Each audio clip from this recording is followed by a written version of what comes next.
नमस्कार back to our channel friends. मैं आप सबका अपने चैनल स्टॉक्स फॉर लाइफ में बहुत स्वागत करता हूं। Welcome to STFL family day film बस। आज मैं आपसे एक ऐसे स्टॉक के बारे में डिस्कस करने वाला हूं जिसने 2021 में अच्छे खासे पैसे बनाए, लेकिन एट द एंड में गए हमें ऑल टाइम हाई से 20-25% का डिस्काउंट रेट में अवेलेबल है। लेकिन दोस्तों ये गलती बिल्कुल नहीं करनी है, जिसको आप चाहें तो इग्नोर का नाम भी दे सकते हैं, बिकॉज ये सब स्टॉक दोस्तों महा मल्टी बैगर है। और मैं आपके लिए जल्द ही 50 का पोर्टफोलियो डिज़ाइन करूंगा 2022 में। कौन कौन से स्टॉक्स में आप चाहें तो निवेश कर सकते हैं। तो जी हाँ, छोटा पोर्टफोलियो होगा लेकिन दमदार होगा। तो इसी बीच में गैस एक स्टॉक जो 2022 में मुझे ऐसा पर्सनली फील होता है कि ये अच्छा कर सकता है, बिकॉज इनके ट्रैक रिकॉर्ड बहुत ही अच्छे देखने को मिलते हैं और लॉन्ग टर्म में गैस ये आपको मेगा पैसे बना के दे सकता है। तो मैं इसके फंडामेंटल के बारे में डिस्कस करूंगा और उसके बाद मुझे क्या लगता है आने वाले 2022 में इसका एंड टारगेट क्या हो सकता है। तो फटाफट डिस्कस कर लेते हैं, बहुत ही कुछ सीखने को मिलेगा। चैनल फर्स्ट टाइम होंगे सब्सक्राइब कर सकते हैं इस तरह क्वालिटी कंटेंट को सबसे पहले एक्सेस करने के लिए। Now without dealing any for time, let's begin.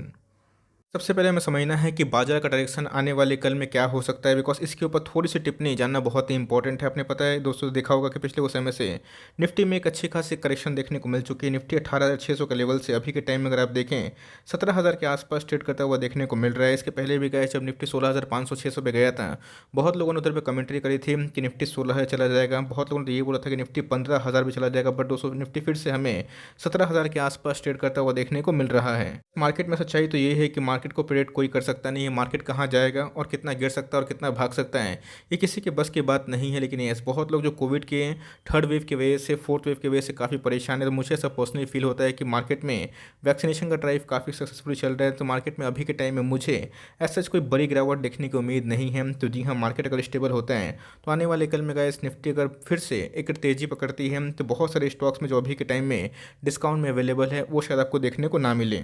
तो देखें अभी की बात, तो जी हाँ दोस्तों, SGX जो निफ्टी है हमारा वायदा बाजार अभी के टाइम अगर आप देखें 17,200 के आसपास ट्रेड करता हुआ देखने को मिल रहा है। मतलब कल आप फिर से एक गैप अप ओपनिंग उम्मीद कर सकते हैं। तो जी हाँ, पिछले कुछ समय से आपने देखा कि निफ्टी 16,600 के आसपास जा चुका था और उसके बाद फिर से हमें रिवर्सल देखने को मिली। बहुत सारे स्टॉक्स दोस्तों उस बॉटम से 10-15% भाग चुके हैं। तो मार्केट दोस्तों कितना गिर सकता है ये किसी के बस की बात नहीं होती। लेकिन ये जब मार्केट में रिकवरी होती है तो बहुत ही स्लोली होती है और उधर पे बहुत लोग पोजीशन नहीं बना पाते। तो मेरे हिसाब से गैस मार्केट को टाइमिंग ना करके जो अच्छे स्टॉक्स हैं, हेल्दी फंडामेंटल वाले स्टॉक है जिन्होंने अभी तक पैसे बनाए हैं, आने वाले कल में बनाएंगे। तो गैस हमारी मौजूदा रणनीति वही होनी चाहिए कि 2022 में भी उन सब में SIP की जाए और उन सब को स्ट्रांगली होल्ड एंड कंटिन्यू किया जाए।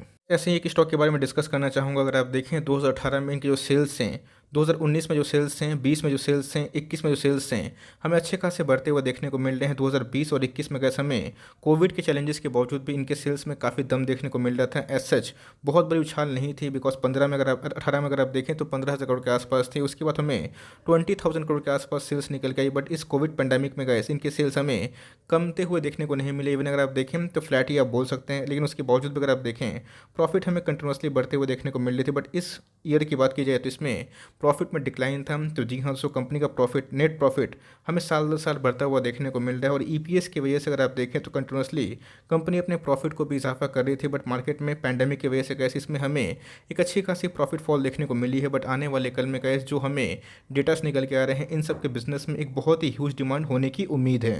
हमने देखा इनके सेल्स बहुत ही प्रॉमिसिंग देखने को मिल रहे हैं कि प्रॉफिट भी हमें कंटिन्यूसली अपसाइड में देखने को मिल रहे हैं। अब देख लेते हैं इस कंपनी के पास कितना रिजर्व है। तो अगर आप देखें कंपनी के पास 12,000 करोड़ के आसपास रिजर्व निकल के आता है। मुझे लगता है कि 2022 में ये बहुत ही स्ट्रॉन्ग फंडामेंटल वाली कंपनी है, जहाँ पे आप चाहें तो इनकी बैलेंस शीट को मद्देनजर रखते हुए यहाँ पे निवेश का प्लान कर सकते हैं। ऑल्दो अगर आप बोरिंग्स पर ध्यान दें तो 500 करोड़ के आसपास बोरिंग्स हैं, जो बहुत बड़ी नहीं है, बिकॉज कंपनी का मार्केट साइज दोस्तों 3 लाख करोड़ के आसपास निकल के आ जाता है। मैंने आपको निफ्टी के बारे में क्यों बताया, SGX निफ्टी के बारे में क्यों बताया, क्योंकि आपको बाजार का जो डायरेक्शन है वो पता होना चाहिए। मार्केट में हमेशा गिरावट नहीं होती है और हमेशा तेज़ी भी नहीं होती है। गिरता है बाजार तो फिर से हमें एक रिवर्सल देखने को मिलता है। निफ्टी की बात की जाए तो देखते ही देखते तो गाइस हमें 600 पॉइंट के आसपास रिकवरी देखने को मिल चुकी है। बट अभी भी गाइस निफ्टी के ऐसे बहुत सारे स्टॉक्स में हमें बहुत ही अच्छा डिस्काउंट देखने को मिल रहा है। तो इसी बीच में गाइस एक ऐसा स्टॉक है जो आज के दिन अचानक से हमें 1% के आसपास तेज होता हुआ देखने को मिला। और एट द एंड में अगर आप देखें तो अचानक से गाइस हमें एक कैंडल बनता हुआ देखने को मिला, जहाँ पे 4675 के आसपास क्लोजिंग देखने को मिल चुकी है। मंथ की बात की जाए तो फ्लैट कारोबार होता हुआ देखने को मिल रहा है। बट इधर पे गाइस बहुत कम लोग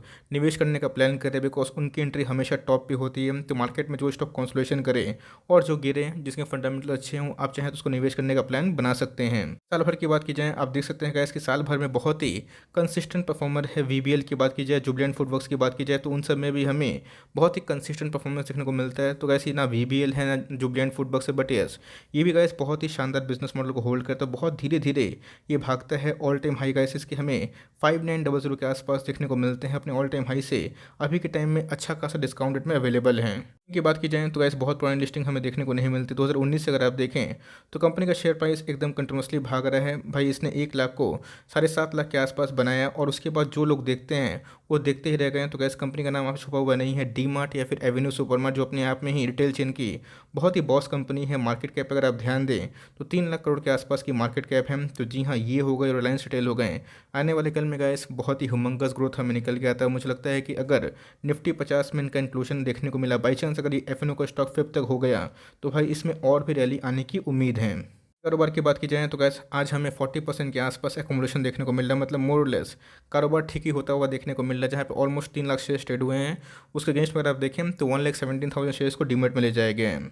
थोड़ा सा प्रोस एंड कॉन्स के बारे में डिस्कस कर लेते हैं। मैंने आपको बताया कि भारतीय शेयर बाजार की बात की जाए, इंडियन इकोनॉमी की बात की जाए तो गैस ये सब बहुत ही बड़ा रिटेल बिजनेस में काम करते हैं। इनके जो प्रोमोटर है खुद एक बहुत बड़े निवेशक भी हमें देखने को मिलते हैं, राधा कृष्ण दमानी सर। इनके बारे में कौन नहीं जानता है, लेकिन दोस्तों इन्होंने जो बिजनेस सेटअप किया इक्विटी मार्केट से, वो दोस्तों अभी के टाइम में बहुत बड़ी बिजनेस बनते हुए देखने को मिल रही है। 3 लाख करोड़ के आसपास कंपनी का मार्केट कैप है। अपने ऑल टाइम हाई से अगर आप देखें तो अच्छे खासे डिस्काउंट में है। स्टॉक अगर आप पी देखें तो cost guys very very costly है। 206 के आसपास पी है। आपको 1 रुपये कमाने के लिए 200 रुपये निवेश करने की आवश्यकता है। लेकिन क्यों दोस्तों? क्योंकि कंपनी का जो सेल्स है, कंपनी का जो ग्रोथ है वो काफ़ी एक्सपोनेंशियली बढ़ता हुआ देखने को मिल रहा है। और इंडिया में बहुत बड़ा मार्केट इनके लिए खुला हुआ है। आरओसी की बात की जाए 13% के आसपास है।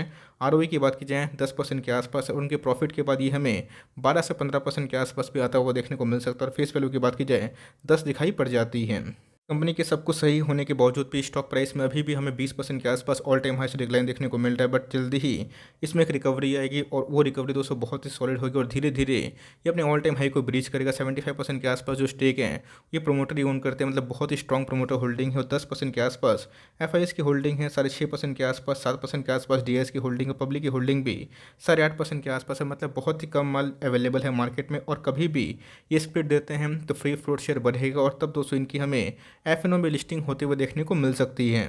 डीमार्ट की बात की जाए, मैंने पहले ही बताया कि ऑर्गेनाइज्ड वे से बहुत ही शानदार कंपनी हमें निकल के आती है। और इसमें अगर आप देखें कंटिन्यूसली तेजी हमें देखने को मिलती है। इसके पहले गए वैल्यूएशन कंसर्न को लेके बहुत लोगों ने सवाल जवाब किया था, बट कंपनी दोस्तों अपनी रफ्तार से ही भागती है। और 4200 के बाद फिर से हमें एक रिकवरी देखने को मिल रही है। बॉलिंजर बैंड की बात की जाए तो अपने वीकली चार्ट पर निकल के आता है। तो मेरे हिसाब से गए 2022 में अगर आप चाहते हैं कोई स्ट्रॉन्ग बिजनेस को होल्ड करना जिनके अंदर काफ़ी ग्रोथ हो, तो मेरे हिसाब से अभी के टाइम में वीकली चार्ट में RSI का इंडेक्स 60 के आसपास है, जहाँ पे 1 can accommodate for long term. जिसको SIP में ऐड करें दोस्तों और लॉन्ग टर्म में इन सब पे फेथ रखें, मुझे लगता है कि सब कुछ सही रहा तो गैस 2022 तक की हमें 7,000 का भी स्टॉक आराम से देखने को मिल सकता है। इनके क्वार्टरली ग्रोथ की बात की जाए तो हमें लास्ट टाइम में दोस्तों ईयर टू ईयर 46% का उछाल देखने को मिल रहा था, जो अपने आप में ही कोरोना पैंडेमिक में बहुत ही ह्यूज था। तो EPS अगर बढ़ते हैं 15-20% के आसपास तो शेयर प्राइस में गए समय 25-30% के आसपास कम से कम रैली देखने को मिलती है। और गुड केस की बात की जाए तो 5,000 के ब्रेकआउट के बाद दोस्तों ये हमें आराम से 7,000 के आसपास भी आता हुआ देखने को मिल सकता है फॉरवर्ड 1 ईयर के लिए। तो मेरे हिसाब से चाहते हैं तो डीमार्ट को आराम से उठाइए और लॉन्ग टर्म तक होल्ड करें। मुझे लगता है कि लॉन्ग टर्म में ये कंपनी रिवॉर्डिंग भी होगी और निफ्टी 50 का कभी ना कभी दोस्तों हिस्सा ज़रूर बनता हुआ देखने को मिल सकता है। टाइमिंग ये छोटी सी अपडेट थी, आप चाहे ट्रैक कर सकते हैं और इधर पे आराम से SIP करें, वरना लॉन्ग टर्म में गए ये सब स्टॉक काफ़ी महंगे हो जाएंगे। तो आपके पास है तो कमेंट बॉक्स में ज़रूर बताइएगा, नहीं है आप ट्रैक करके इन सब पे फॉलो कर सकते हैं और जो कंपनी आपको पसंद है आराम से उसमें कंटिन्यू भी कर सकते हैं। तो आई होप मेरा एफर्ट आपको अच्छा लगा होगा। वीडियो अच्छी लगी तो एक लाइक कर दीजिएगा। चैनल फर्स्ट टाइम होंगे तो याद से सब्सक्राइब करना ना भूलिएगा। फर्दर कोई डाउट उसको ड्रॉप कर सकते हैं, कुछ रिव्यू चाहिए उसका नाम भी ड्रॉप करना भूलिएगा। I would love to make a video on your demand. Guys मिलते हैं जल्दी ही, तब तक के लिए bye. Thanks for listening friends, God bless you all.